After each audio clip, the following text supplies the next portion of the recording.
Hello everyone, my name is Faraz Khan and you are watching Khan study point, जहां पर आपको एकदम जेन्युइन कंटेंट मिलता है। आज हम बात करने वाले हैं ऐसी 6 ट्रिक्स के बारे में जिसकी मदद से आप किसी भी एमसीक्यू बेस्ड एग्जाम में बहुत ही अच्छा परफॉर्मेंस कर सकते हैं और बहुत अच्छे मार्क्स ला सकते हैं। ठीक है, तो आज हम ऐसी 6 ट्रिक के बारे में बात करने वाले हैं जिसमें से जो 4th और 5th नंबर की जो ट्रिक होने वाली है वो आपके लिए बहुत ही ज़्यादा बेनिफिशियल होने वाली है। तो वीडियो को एंड तक ज़रूर देखिएगा और वीडियो के एंड में मैं आपको एडिशनल कुछ ट्रिक्स बताऊंगा जिससे आपको और ज़्यादा फ़ायदा आपको एमसीक्यू बेस्ड एग्जाम में होने वाला है। जैसा कि आपको पता होगा कि इस साल क्लास 10 और क्लास 12 के एग्ज़ाम भी इस बार एमसीक्यू बेस्ड होने वाले हैं, ऑब्जेक्टिव टाइप होने वाले हैं, खासतौर पर टर्म 1 के लिए, और टर्म 2 का अभी फ़िलहाल कुछ बोल सकते हैं हम। ठीक है, तो जैसे बाकी एग्ज़ाम होते रहे कॉम्पिटिटिव एग्ज़ाम, चाहे वो नीट का हो, एचएससी हो जाए, वो यूपीएससी हो, एक्सेट्रा कोई भी एग्ज़ाम होते रहे, वो तो आमतौर पर एमसीक्यू बेस्ड होते थे। सिर्फ इस साल के लिए क्लास 10 और क्लास 12 के भी फर्स्ट टर्म के जो एग्ज़ाम होंगे वो एमसीक्यू वाले ही होने वाले हैं। तो आपके लिए बहुत ज़्यादा ज़रूरी ये वीडियो होने वाली है, तो इस वीडियो को ध्यान से ज़रूर देखिएगा। तो चलिए बात करते हैं हमारी फर्स्ट ट्रिक के बारे में। वो फर्स्ट ट्रिक क्या है? Never follow sequence. आमतौर पर ये देखा जाता है कि जो नॉर्मल जो बच्चे होते हैं वो हमेशा क्वेश्चन को या तो स्टार्टिंग स्टार्ट करते हैं, जैसे कि मान लीजिए क्वेश्चन 1 2 3 4 5 6 7 ऐसे करके आगे बढ़ते हैं सीक्वेंस से। लेकिन जब कभी भी आप एमसीक्यू बेस्ड एग्जाम में अगर आपको अच्छा परफॉर्मेंस लाना है तो आपको ये बात ध्यान रखनी पड़ेगी कि कभी भी एग्जाम में सीक्वेंस को फॉलो ना करें, चाहे वो सीक्वेंस स्टार्टिंग से हो या फिर कुछ बच्चे क्या करते हैं, कुछ बच्चे एंडिंग से स्टार्ट करते हैं। जैसे कि मान लीजिए किसी पेपर में 100 क्वेश्चन है तो 100, 99, 98, 97 इस तरीके से सीक्वेंस फॉलो करते हैं। लेकिन आपको दोनों में से कोई भी सीक्वेंस फॉलो नहीं करना है। ठीक है, क्योंकि ऐसा देखने को मिलता है कि जो एग्जामिनर होता है, वो जो एग्ज़ाम जो सेट करते हैं वो इस तरीके से सेट करते हैं कि स्टार्टिंग के जो 10 क्वेश्चन और लास्ट के जो 10 क्वेश्चन होते हैं वो आमतौर पर टिपिकल क्वेश्चन होते हैं, थोड़े से हार्ड क्वेश्चन होते हैं, जिससे क्या होता है बच्चे का कॉन्फिडेंस थोड़ा सा ब्रेक हो जाता है, जिससे वो आगे के जो आने वाले क्वेश्चन होने वाले हैं जो कि इजी क्वेश्चन भी होंगे ज़रूर, उनको ये वो अच्छे से नहीं कर पाता है। इसीलिए आपको ध्यान देना है हमेशा कि आपको जो क्वेश्चन आता है उसे करिए। अगर आपको बीच में कोई ऐसा क्वेश्चन दिखता है जिसमें आपको थोड़ा सा भी डाउट है उसे तुरंत स्किप कीजिए और आगे बढ़िए। ठीक है, तो आपको फर्स्ट स्टेप हमेशा ये फॉलो करना है कि कभी भी आपको सीक्वेंस फॉलो नहीं करना है। ठीक है, अब इसी के बाद सेकेंड ट्रिक हमारी क्या आती है? सेकेंड ट्रिक आती है कि 3 स्टेजेस, यानी कि आपको पूरे पेपर को, आपको जो पूरा पेपर होगा उसको आपको 3 स्टेजेस में बांट लेना है। अब वो 3 स्टेजेस कैसे हो सकती हैं यहाँ पर मैंने आपको दिखाई है। जैसे कि मान लीजिए आपका जो पेपर है वो 3 घंटे का होगा। ठीक है, तो 3 घंटे में से आपको 45 मिनट्स निकाल लेने हैं स्टार्टिंग के लिए। ठीक है, और बाकी के 1.5 से 2 आवर्स आपको निकालने हैं सेकंड पार्ट के लिए, और जो बाकी वो आपका थर्ड पार्ट स्टेप के लिए हो जाएगा। ठीक है, तो आपको इस तरीके से 3 स्टेप्स में अपने पेपर को बांट लेना है। ठीक है, अब हम समझते हैं कि 45 मिनट में आपको किस तरीके से आपको बांटना है। तो आपको 45 मिनट्स में पूरे पेपर को लाइन वाइज करते रहना है, कहीं रुकना नहीं है। ठीक है, आपको जो आता है ऑप्शन टिक कीजिए, आगे बढ़िए, आता है टिक करिए, आगे बढ़िए, लेकिन जो नहीं आता छोड़िए, आगे बढ़िए। ठीक है, तो आपको इस तरीके से पूरे 45 मिनट में पूरे पेपर को एक बार सीन कर लेना है और जो आपको आते हैं उसको आपको टिक करते हुए चलना है। ठीक है, इससे क्या होगा, आपकी नज़र सारे क्वेश्चन में पड़ भी जाएगी और आपको क्वेश्चन आते हैं उसको आप अटेम्प्ट भी कर जाएंगे। ठीक है, अब बाकी के ये जो पार्ट होगा 1.5 से लेकर 2 आवर तक, इसमें आपको क्या करना है, इसमें आपको उन क्वेश्चंस पे ध्यान देना है जो आपने नज़र मारी थी और आपको पता है कि आपको ये क्वेश्चन आते हैं लेकिन ये थोड़े से टाइम कंज्यूमिंग क्वेश्चन है, इसमें थोड़ा सा आपको टाइम देना पड़ेगा।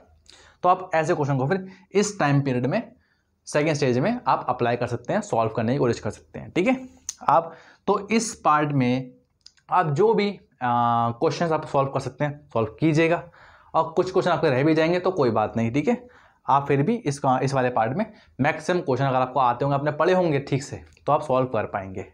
और बाकी जो क्वेश्चन आपके बच जाएंगे जो कि आपको बिल्कुल नहीं पता, आपको कोई आइडिया नहीं है इस क्वेश्चन के बारे में, वहाँ पर आपका अप्लाई होगा थर्ड स्टेप इस वीडियो का, जो कि मैं आपको बताऊँगा।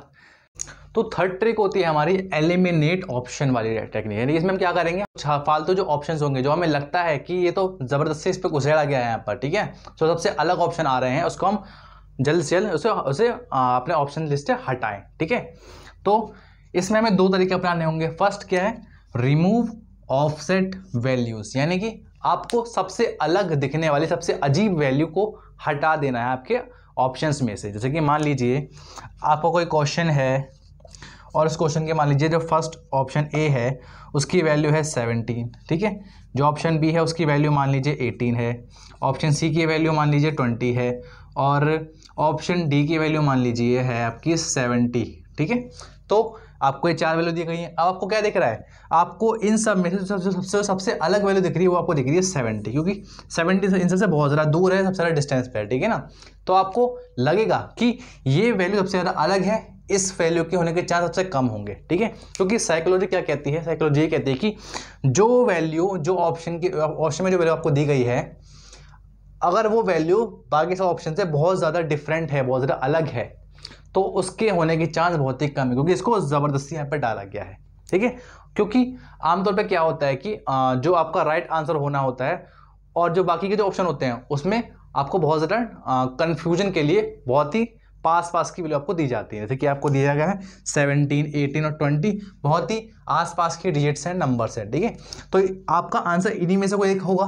तो आपको क्या करना है, तो सबसे पहले जो वैल्यू आपकी सबसे अलग है, सबसे अजीब सी लग रही है, उसको आपको हटा देने की, डी ऑप्शन तो उसमें नहीं ही होगा, ठीक है। या फिर अगर वो ऑप्शन सी में भी हो अगर वो, तो आप उसको भी हटा सकते हैं, ठीक है। यानी कि जो भी वैल्यू आपकी सबसे अलग मालूम पड़ रही है आपको, तो आपको उसे हटा देना है, ठीक है।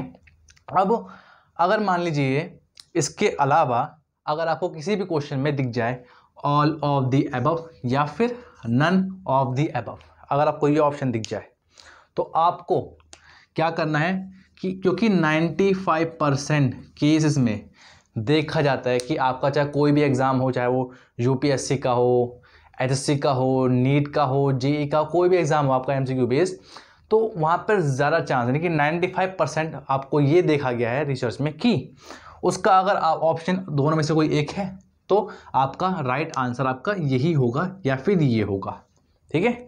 अगर आपको ये ऑप्शन कहीं भी दिख जाए और आपको मान लीजिए वो क्वेश्चन के बारे में बिल्कुल भी नहीं पता है, आपको कोई आइडिया नहीं है इसके बारे में कि आपके इसका आंसर क्या हो सकता है, तो आप उस सिचुएशन पे आपको ये दो ऑप्शन आपको हेल्प करेंगे, ठीक है, आपको सॉल्व करने के लिए, ठीक है। क्योंकि ये ऑप्शन बहुत ही सेफ ऑप्शन आपके लिए हो जाते हैं, क्योंकि 95% चांस होते हैं कि ये ऑप्शन आपका ठीक ही होगा, सिर्फ 5% चांस होंगे कि आपका ऑप्शन गलत हो सकता है, क्योंकि हमेशा तो ठीक नहीं हो सकता, वरना फिर सब बच्चे इसी ऑप्शन को हमेशा लगा कर आएंगे आग बंद करके, ठीक है। इसलिए 5% चांस भी हो सकते हैं कि ऑप्शन आपका गलत हो। लेकिन जिस केस में आपको बिल्कुल ही नहीं पता उस टॉपिक के बारे में जो आपको क्वेश्चन में पूछा गया है, तो उस केस में आप इस पर टिक लगा के आ सकते हैं, अटैम्प्ट कर सकते हैं, ठीक है।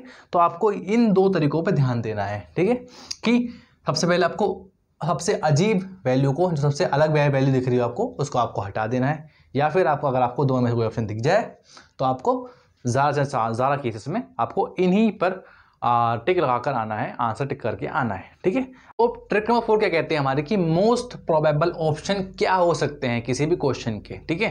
तो जैसे कि मान लीजिए आपके 4 ऑप्शन है ए बी सी डी, ठीक है, और आपने क्या करा, एलिमिनेशन मेथड की सहायता से आपने मान लीजिए कि आपने जो ऑप्शन डी है आपका, आपने बोल दिया कि ये ऑप्शन आपका एलिमिनेट हो गया, ये आपका आंसर बिल्कुल नहीं हो सकता, क्योंकि आपने बोला कि जो इसकी आपको वैल्यू दे रखी है, जो आपका ऑप्शन दे रखा है, वो बिल्कुल ऑफसेट है, सबसे बहुत ज़्यादा अलग है, इसलिए आपने इसको बिल्कुल हटा दिया, ठीक है। तो अब आपके पास बचे option A B C, example के लिए आपको बता रहा हूँ, ठीक है, ऑप्शन ए बी सी बचे। तो अब आपके पास में आपके आंसर गलत होने की जो परसेंटेज होगी वो थोड़ी सी कम हो जाएगी, क्योंकि एक ऑप्शन आपका बिल्कुल ही हट चुका है, ठीक है।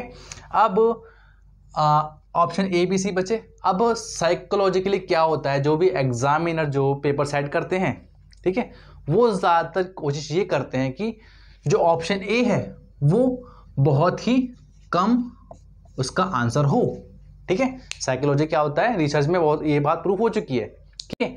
आप कोई पेपर उठा के देख लीजिए, चाहे वो नीट का हो, जेई का हो, गेट का हो, एक्सेट्रा, ठीक है। तो उसमें जो ऑप्शन ए होगा वो आपको बहुत ही कम, मैं ऐसे नहीं कह रहा बिल्कुल आपको नहीं देखने को मिलेगा, नहीं, आपको बहुत ही कम आपको देखने को मिलेगा इसका ऑप्शन ए आंसर, ठीक है। तो आपको उस केस में क्या देखने को मिलेगा कि आपके ज़्यादा जो आंसर होंगे वो आपके या तो ऑप्शन बी के होंगे या फिर आपके वो आंसर ऑप्शन सी हो सकता है, ठीक है। अब हमने मान लिया कि आपने ऑप्शन डी जो आपने एलिमेंट कर चुके हैं, ठीक है, आपको पता चल गया इससे कि ऑप्शन ए जो है आपको और भी नहीं हो सकता, क्योंकि हमने आपको बताया भी कि ऑप्शन ए बहुत ही कम केस में होता है। लेकिन ये सिर्फ उसी केस के लिए आपको बता रहा हूँ मैं जब आपको किसी क्वेश्चन के बारे में बिल्कुल ही नहीं पता, ठीक है, ये उस क्वेश्चन को सॉल्व करने के लिए ट्रिक बताई जा रही है, ठीक है, जिसके बारे में आपको बिल्कुल ही नहीं पता, आपको कोई आइडिया नहीं है कि इसका आंसर क्या हो सकता है, आपको उस जगह पर आपको ये ट्रिक आपको अप्लाई करनी है, ठीक है। पहले आपको एक ऑप्शन एलिमिनेट कर देना है, फिर आपके 3 ऑप्शन बचेंगे, उसमें से आपको अगर ऑप्शन आपका ए आता है तो आपको ये सोच के चलना है कि ऑप्शन ए तो नहीं ही होगा, ठीक है, क्योंकि ऑप्शन ए बहुत कम होता है। तो अगर आपके ऑप्शन बी और सी में आपका फंस जाता है, 50-50 बच जाता है, तो आपको क्या करना है, रिसर्च में ये बताया गया है कि अगर आप ऑप्शन बी और ऑप्शन सी में कंफ्यूज हो रहे हैं तो यहाँ पर आप तुक्का लगा सकते हैं, ठीक है, क्योंकि आपका और कोई मौका नहीं है, आपको तुक्का ही लगाना पड़ेगा क्योंकि आपको क्वेश्चन के बारे में कुछ पता नहीं है। तो आप ऑप्शन बी और ऑप्शन सी में से ऑप्शन बी की तरफ जा सकते हैं, क्योंकि अगर आप कोई भी कॉम्पिटिटिव एग्ज़ाम का पेपर उठा के देखेंगे तो आपको देखने को मिलेगा कि जनरली जो आपको आंसर देखने को मिलेगा वो ज़्यादातर आपको ऑप्शन बी ही देखने को मिलेगा। तो आप इस तुक्का टेक्निक में ऑप्शन बी का इस्तेमाल कर सकते हैं जब आप ऑप्शन बी और ऑप्शन सी में कंफ्यूज हो तभी, ठीक है। और अगर बात करते हैं ऑप्शन ए की, जैसे कि मान लीजिए टेक्निकल जो पेपर जो होते हैं, जैसे कि मतलब गेट का पेपर हो गया, या फिर जेईई के लिए जो पेपर होता है जो इंजीनियरिंग वाले स्टूडेंट देते हैं एडमिशन के लिए, तो उसमें क्या होता है, कई बार जो एग्जामिनर होते हैं वो ऑप्शन ए में ऐसी वैल्यू डाल देते हैं कि अगर आप मान लीजिए आपसे कैलकुलेशन के टाइम में कोई भी हल्की सी मिस्टेक हो गई है और मिस्टेक करने के बाद भी आपका ये आंसर आपका एग्जैक्ट आ जाता है, तो आप बड़े खुश हो जाते हैं कि अब तो मेरा आंसर बिल्कुल एग्जैक्ट आ चुका है, ऑप्शन ए के अकॉर्डिंग बिल्कुल सेम आ चुका है, तो मतलब मुझे ऑप्शन ए पर टिक लगाना, और बहुत से बच्चे लगा भी देते हैं क्योंकि वो बिल्कुल कॉन्फिडेंट हो जाते हैं कि मेरा आंसर आ चुका है, ये क्वेश्चन मेरा ठीक हो गया है। लेकिन ये एग्जामिनर की चाल होती है बच्चों को फंसाने के लिए, क्योंकि आपकी गलती की वजह से ही वो आपका आंसर ठीक आया है और आप समझ बैठते हैं कि आपका ये ऑप्शन ए ठीक हो गया है, ठीक है। तो ये आपका, इसीलिए ऑप्शन ए में वो ऐसी वैल्यू डालते हैं कभी कभी जिससे क्या है आप गलती करें और आपका आंसर मैच कर जाए और आपका पूरा क्वेश्चन ही आपका गलत हो जाए, आपके मार्क्स कट जाए, ठीक है। तो आपको बहुत ही अच्छे से देखना है, ठीक है, सॉल्व करना है, ये नहीं कि अगर आपका आंसर एक बार ठीक आ जाए तो आपको अब बाकी ऑप्शन आप ना ही देखें, उसे इग्नोर कर दें, नहीं, आपको सारे ऑप्शंस पे अच्छे से ध्यान देना है, ठीक है, और आपको इस टेक्निक का इस्तेमाल भी करना है, ठीक है। अगर आपका ऑप्शन डी कट जाता है, बी और सी में आपको अगर कन्फ्यूजन होती है तो आप ऑप्शन बी के साथ जा सकते हैं, और अगर आपको ए और सी में कन्फ्यूजन हो तो आप आग बंद करके सी के साथ जा सकते हैं, क्योंकि ए के चांस बहुत ही कम होंगे। अगर आपको ए के साथ तभी आपको जाना है जब आपको उस क्वेश्चन के बारे में थोड़ी बहुत नॉलेज हो, आपको थोड़ा बहुत आ रहा हो, याद आ रहा हो उसके बारे में, तभी आप ऑप्शन ए के साथ जा सकते हैं, वरना आप बी और सी के साथ सेफली खेल सकते हैं, ठीक है। अब हम चलते हैं अपने ट्रिक नंबर 5 की तरफ, जो कि बहुत मोस्ट इंपॉर्टेंट ट्रिक होने वाली है। तो अब आपकी 5th और मोस्ट इंपॉर्टेंट ट्रिक क्या कहलाती है, वो कहती है कि रिमेंबर डायरेक्ट वैल्यूज। आपको क्या करना है, अगर आपको कोई भी एमसीक्यू बेस्ड आपको एग्जाम में अच्छा परफॉर्म करना है तो आपको क्या करना है, आपको अलग अलग चीज़ों की डायरेक्ट वैल्यूज आपको पता होनी चाहिए। जैसे कि मान लीजिए आपको √2, √3, या फिर अगर हम साइंस की बात करें तो आपको कैपिटल सी की वैल्यू पता होनी चाहिए, कैपिटल जी की वैल्यू पता होनी चाहिए, ठीक है, और आपको मैक्सिमम से मैक्सिमम आपको फॉर्मूले पता होने चाहिए कि F = क्या होता है, D = क्या होता है, ठीक है, V = क्या होता है, ETC एक्सेट्रा, ठीक है। अगर आप जितनी ज़्यादा से ज़्यादा आपको डायरेक्ट वैल्यू पता होंगी, आपको उतनी ही ज़्यादा आपको मदद मिलेगी MCQ बेस्ड एग्जाम में टाइम बचाने में, ताकि आपकी कैलकुलेशंस आप जल्दी से जल्दी कर सकें, ठीक है। तो आपको क्या करना है, आपको इन वैल्यूज़ को याद करने के लिए आपको रट्टा नहीं मारना है, ठीक है। आपके जो भी आपको डायरेक्ट वैल्यूज आपको याद करनी है, जो कि आपको यूज़ में आएंगी आपके एग्जाम में, आपको रट्टा नहीं मारना है। वो क्या करना है, पहले क्या कीजिए, आप अपने सब चीज़ों को अच्छे से पेपर पे साफ साफ लिख लीजिए, उसकी फ़ोटो क्लिक कीजिए और फिर क्या कीजिए, उसको बना लीजिए अपने फ़ोन का वॉलपेपर, या फिर इससे एक बढ़िया और चीज़ है कि आप उसको वॉलपेपर बनाइए किस चीज़ का, व्हाट्सएप का, क्योंकि आजकल क्या होता है, हम अपना बहुत सारा टाइम व्हाट्सएप पे देते हैं, ठीक है, चिट चैट करने में। तो अगर आपके आंखों के सामने वो पिक्चर रहेगी तो आपको बहुत ही ज़्यादा हेल्प मिलेगी उसको याद रखने में, क्योंकि अगर आपकी कोई चीज़ आपकी आंखों के सामने रहती है तो वो आपको लंबे टाइम तक याद रहती है। अगर आपको उसको पढ़ के बार बार बुक में देखेंगे वगैरह वगैरह, तो आपके आप ये वैल्यू भूल सकते हैं, लेकिन अगर आपके आंखों के सामने, फ़ोन के सामने ये वैल्यू रहेंगी फोटो बन के, तो आपको लंबे टाइम तक ये वैल्यू याद रहेगी, ठीक है। तो आपको एग्जाम में हेल्प मिलेगी। और इसके बाद एक और पॉइंट, यूज़ अप्रॉक्सीमेशन इन कैलकुलेशन, यानी कि अगर आप मान लीजिए कोई भी कैलकुलेशन कर रहे हैं मल्टीप्लाई वाला डिवीजन वाला, तो आपको अप्रॉक्स वैल्यू लिख देनी है। जैसे कि मान लीजिए, समझते हैं एग्जांपल से, जैसे कि मान लीजिए आपको 928 अपॉन में पाई मल्टीप्लाई 2 करना है, ठीक है। आपको इसे सॉल्व करना है मान लीजिए, ठीक है। आपको पता है कि पाई की वैल्यू आप 3.14 लिख सकते हैं, ठीक है। अब हम क्या करते हैं, 3.14 की जगह हम सिर्फ 3 लिख सकते हैं, 3 लिख लेते हैं, ठीक है, अप्रॉक्स करके। मैंने यहाँ से क्या करा, इस 0.14 को ऐसे गायब कर दिया, ठीक है। तो मैं क्या कर सकता हूँ, 9288 अपॉन में 3 मल्टीप्लाई 2 लिख सकता हूँ, यानी कि मैंने यहाँ से 0.14 यहाँ से इसे अलग कर दिया है, यानी कि उतना ही हिस्सा यहाँ पर बढ़ सकता है, ठीक है। आप ऐसा करने से आपको क्या मदद मिलेगी, आपको हेल्प ये मिलेगी कि आप इन दोनों की मल्टीप्लाई आसानी से करके डिवाइड कर पाएंगे, ठीक है।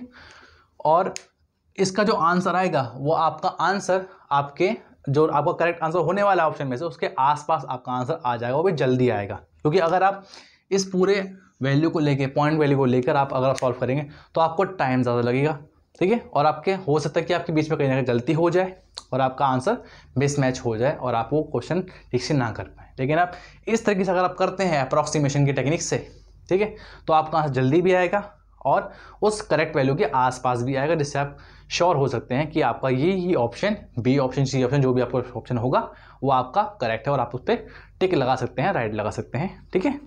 तो आपको ये चीज़ आपको बहुत ही अच्छे से ध्यान रखनी है कि आपको पहली बात तो डायरेक्ट वैल्यूज़ आपको ध्यान रखनी है बहुत सी चीज़ों की, और आपको अप्रॉक्सीमेशन मेथड आपको यूज़ करना है, ठीक है। और अगर आपको मल्टीप्लिकेशन आपको ट्रिक की मदद से आपको जल्दी ही सॉल्व करनी है, 2 डिजिट 3 डिजिट की, तो उसकी मैं एक सेपरेट वीडियो अलग से बना चुका हूँ, ठीक है, ट्रिक मल्टीप्लिकेशन की। उसका लिंक मैं नीचे डिस्क्रिप्शन बॉक्स में डाल दूंगा, आप उसे जाके ज़रूर देख सकते हैं, ठीक है। आपको उसमें अच्छे से आप सीख जाएं कि आपको 2 डिजिट 3 डिजिट की वैल्यू आपकी जो होगी, आप उसकी वैल्यू को 2 से 3 सेकंड में कैसे उसका आंसर ला सकते हैं। इससे आपको ऐसे एग्जाम में, एमसीक्यू बेस्ड एग्जाम में बहुत ज़्यादा हेल्प मिल जाएगी, ठीक है। अब हम बात करते हैं अपने 6th and most important trick के बारे में इस वीडियो की। चलते हैं फिर। तो बच्चों, हमारी 6th and most important last जो हमारी ट्रिक होने वाली है, आपके लिए ट्रिक होने वाली है, वो है प्रैक्टिस, यानी कि एज मच यू कैन। आप जितनी से जितनी ज़्यादा प्रैक्टिस आप कर सकते हैं, आपको उतनी प्रैक्टिस एमसीक्यू बेस्ड एग्जाम के लिए करनी चाहिए। क्योंकि बहुत से बच्चे क्या बोलते हैं, बहुत से बच्चे बोलते हैं कि मेरा तो कॉन्सेप्ट बिल्कुल क्लियर है, ठीक है, मैं तो कोई भी नया क्वेश्चन आराम से बना लूँगा अगर एग्जाम में आ जाएगा तो। लेकिन अगर मैं आपको सच्चाई बताऊँ कि जब भी अगर एग्जाम में कोई नया क्वेश्चन बनता है तो 90% चांस ये होते हैं, 90% बच्चे क्या होते हैं, उस क्वेश्चन को सॉल्व नहीं कर पाते हैं, एग्जैक्टली उसका आंसर नहीं दे पाते हैं। क्योंकि पहली बात तो ऐसे एग्जाम्स में टाइम लिमिट कम होती है, और अगर आप मान लीजिए इसमें आप बहुत ज़्यादा टाइम लिमिट दे देते हैं तो आपके जो बाकी जो क्वेश्चन जो होंगे, जो ईजी क्वेश्चन भी होंगे, आपको उनके करने के लिए प्रॉपर टाइम नहीं बचेगा और आपके वो क्वेश्चन भी आपके छूट जाएंगे सिर्फ इस एक क्वेश्चन की वजह से, ठीक है। तो आपको क्या करना है, आपको जितनी से जितनी यार प्रैक्टिस होती है आपको उतनी प्रैक्टिस करनी है। क्योंकि क्या होता है कि हम एग्जाम में वही क्वेश्चंस का आंसर ठीक कर पाएंगे अगर हमने उस टाइप का क्वेश्चन, ठीक है ना, उसी जो आपका क्वेश्चन आपका एग्जाम में आया है, अगर आपने उसी टाइप का क्वेश्चन आपने प्रैक्टिस के टाइम पे आपने सॉल्व किया होगा, तो आप सोच समझ के दिमाग लगाकर आप उस क्वेश्चन को कम टाइम में सॉल्व कर सकते हैं। लेकिन अगर आप बिल्कुल ही न्यू क्वेश्चन आ जाता है, अगर आपका मान लीजिए बिल्कुल ही कोई न्यू क्वेश्चन बन के आ गया, तो फिर आपको उस पर टाइम वेस्ट नहीं करना है। क्योंकि अगर आप दिमाग लगाएंगे, सोचना पड़ेगा आपको, आपका टाइम बहुत ज़्यादा वेस्ट हो जाएगा, ठीक है। तो आपको ऐसे क्वेश्चन को स्किप करना सीखना पड़ेगा। क्योंकि एमसीक्यू बेस्ड एग्जाम में अच्छी रैंक लाने के लिए आपको ये मोस्ट इंपॉर्टेंट पार्ट ये होता है कि आपको ये पता होना चाहिए कि आपको कौन से क्वेश्चन को आपको स्किप करना है और कौन से क्वेश्चन पे आपको टाइम देना है, आपको सॉल्व करने में टाइम लगाना है, ठीक है। क्योंकि अगर आप अच्छे से उसको डिसाइड नहीं कर पाएंगे तो फिर आप कहीं ना कहीं अटक जाएंगे और आपका बाकी का पेपर भी छूट सकता है, जो कि आपके लिए एक गलत चीज़ हो जाएगी, गलत बात हो जाएगी, ठीक है। तो आपको क्या करना है, आपको ज़्यादा से ज़्यादा प्रैक्टिस करनी है और आपको क्या करना है, स्मार्ट स्टडी करनी है। स्टडी आपको बहुत ही अच्छे स्मार्ट तरीके से करनी है। अब स्मार्ट स्टडी का मतलब क्या होता है, देखिए क्या होता है कि हम पूरे साल स्टडी करते हैं, हमारे बहुत मोटे मोटे नोट्स बन जाते हैं, तो आपको एग्ज़ाम में लास्ट के एग्ज़ाम के टाइम से पहले आपको उन मोटे मोटे नोट्स से, बल्कि नोट्स से आपको रिवीजन नहीं करना है। आपको क्या करना है, आपको उन्हीं बल्कि नोट्स को कन्वर्ट करना है पतले पतले शॉर्ट नोट्स में, ठीक है, या फिर आपको छोटे छोटे स्क्रीनशॉट्स में आपको उसे कन्वर्ट कर लेना है, स्नैपशॉट्स में आपको कन्वर्ट कर लेना है, या फिर आप छोटी छोटी वैल्यूज़ को याद करने के लिए आपको उसकी पिक्चर क्लिक करके आप अपने स्क्रीन के वॉलपेपर पर लगा सकते हैं, ताकि आपकी नज़र के सामने रहेंगे तो आप उसको ज़्यादा टाइम तक याद रख पाएंगे। या फिर आप बहुत सी चीज़ों को लिख कर चार्ट पेपर पे अपने रूम में चिपका सकते हैं, ताकि वो आपके ज़्यादा टाइम की नज़रों में आपके सामने रहें और आपको याद होती रहें, आपके दिमाग में बसे रहें, ठीक है। तो आपको इस तरीके से आपको स्मार्ट स्टडी करनी है, और मैं आपको गारंटी देता हूँ कि अगर आप, मैंने जो आपको 5-6 आपको टिप्स बताई हैं आपको, अगर आप इन टिप्स को स्टेप बाय स्टेप अगर आप फॉलो करते हैं तो गारंटीड आप अपनी रैंक को इम्प्रूव कर पाएंगे। जो आपकी रैंक पहले आती होगी उससे गारंटीड आपकी रैंक अच्छी आएगी इस बार, ठीक है। अगर आप कोई सी भी टेक्निक का इस्तेमाल करेंगे, चाहे वो प्रोबेबल वाली टेक्निक हो या फिर एलिमिनेशन टेक्निक हो, उसका इस्तेमाल स्टेप बाय स्टेप करेंगे तो आप उससे MCQ बेस्ड एग्जाम को आसानी से क्रैक कर पाएंगे, अपनी रैंक को अच्छी कर पाएंगे, ठीक है। अब हम नेक्स्ट स्लाइड पर कुछ और एडिशनल पॉइंट्स और इसके अलावा जान लेते हैं और हमारी वीडियो ख़त्म करते हैं आज की। तो बच्चों, अब मैं आपको बताने जा रहा हूँ 3 ऐसी तुक्का टेक्निक जो कि आप MCQ बेस्ड एग्जाम में लगा सकते हैं, ठीक है। तुक्का टेक्निक, आप समझते हैं तुक्का क्या मतलब? अगर आपको कोई भी क्वेश्चन, आपको इसके बारे में कोई नॉलेज नहीं है, फिर भी अगर आपको उसका आंसर देना है तो आप क्या लिखते हैं? तुक्का। अपने मन से कुछ भी आंसर लगा सकते हैं, ठीक है ना, जो आपको लगता है। तो आप उसको कैसे लगा सकते हैं, ठीक है। फर्स्ट, अगर मान लीजिए आपके 4 ऑप्शन में से कोई भी अगर आपका ऐसा ऑप्शन है जिसका जो स्टेटमेंट आपको लिखी गई है वो सबसे ज़्यादा लॉन्गेस्ट है, यानी कि सबसे लंबी स्टेटमेंट है, जैसे कि मान लीजिए आपको यहाँ दिखा देता हूँ मैं, मान लीजिए option A, B, C, D है, ठीक है। अगर मान लीजिए ऑप्शन A की लेंथ इतनी है, B की लेंथ इतनी है, C की लेंथ इतनी है और मान लीजिए D की लेंथ इतनी है, ठीक है।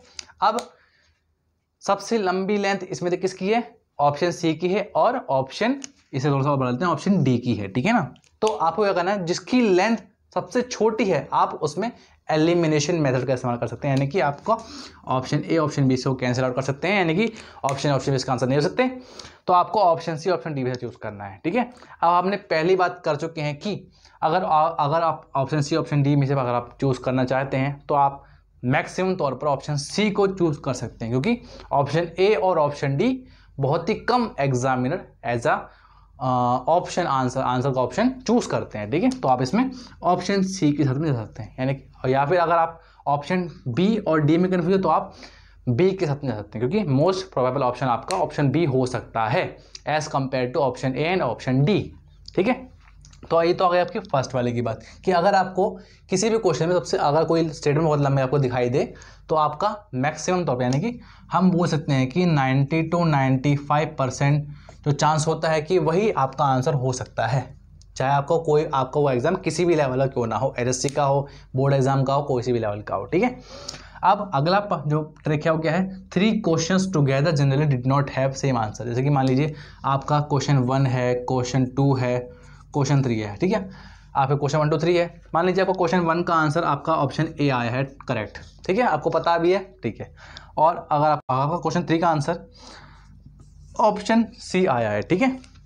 अब इस सेकंड ट्रिक के हिसाब से बात ये होती है कि अगर ऑप्शन A और ऑप्शन C फर्स्ट और थर्ड में आ चुका है तो यानी कि इस बीच में ना ऑप्शन A आएगा ना ऑप्शन C आएगा, तो बचा क्या? ऑप्शन B बचा और ऑप्शन D बचा, ठीक है। अब ऑप्शन B और ऑप्शन D में से, जो मैं आपको पहले बता चुका हूँ, जो मोस्ट प्रोबेबल ऑप्शन आपका होता है वो आप ऑप्शन B को चूज कर सकते हैं और आप टिक लगा सकते हैं। लेकिन कब? जब आपको बिल्कुल ही उस टॉपिक के बारे में, क्वेश्चन के बारे में बिल्कुल नहीं पता, कोई नॉलेज नहीं है कि इसका आंसर करेक्ट क्या होना चाहिए थी, तब आप उस केस में ये तुक्का लगा सकते हैं ऑप्शन B, ठीक है, क्योंकि लाइन वाइज सेम आंसर बहुत ही कम देखने को मिलते हैं, ठीक है। और थर्ड के बारे में हम पहले ही बात कर चुके हैं कि अगर आपको कभी भी किसी भी क्वेश्चन में ऑप्शन दिख जाए ऑल ऑफ द अबव या फिर नन, तो 80 to 90% हम बोल सकते हैं, ठीक है, कि उस क्वेश्चन का आंसर यही होगा। अगर ये है तो ये होगा, अगर नन है तो नन होगा, ठीक है। और जो सेकंड वाला जो है वो कितने परसेंट मान सकते हैं? मान सकते हैं कि 70 to 80% हम बोल सकते हैं, ठीक है, कि इसका आंसर इस तरीके से हम निकाल सकते हैं, ठीक है। लेकिन यहाँ जो मैं आपको बातें बताई तुक्के वाली, ये 100% तो बिल्कुल नहीं हो सकती, आपको ही पता है ये बात, ठीक है। हम जो भी बातें यहाँ पे कर रहे हैं वो हम रिसर्च बेस पे कर सकते हैं, या फिर जो पहले बातें जो हो चुकी हैं, जो स्टूडेंट बताते हैं हमें, हम उसी बेस पर इन सब बातों को यहाँ पे डिस्कस कर रहे हैं, ठीक है। तो आई होप कि आपको इस वीडियो से बहुत ज़्यादा हेल्प मिलने वाली है आपके आने वाले। जल्दी ही मिलेंगे हम आपको नेक्स्ट वीडियो के साथ में। तब तक के लिए बने रहे हमारे चैनल के साथ में और हमारे चैनल को सब्सक्राइब करें। अगर आपको वीडियो पसंद आई है तो आप इस वीडियो को लाइक कीजिए, हमारे चैनल को सब्सक्राइब कीजिए और हमारे चैनल से जुड़े रहिए। हम आने वाले दिनों में क्लास 10th साइंस की रेगुलर वीडियो डालने वाले हैं MCQ बेस्ड, ठीक है। Chapter wise MCQ based question हम डालने वाले हैं जो कि आपके इंपॉर्टेंट हो सकते हैं एग्जाम बेस के लिए। तब तक के लिए till then take care, bye bye.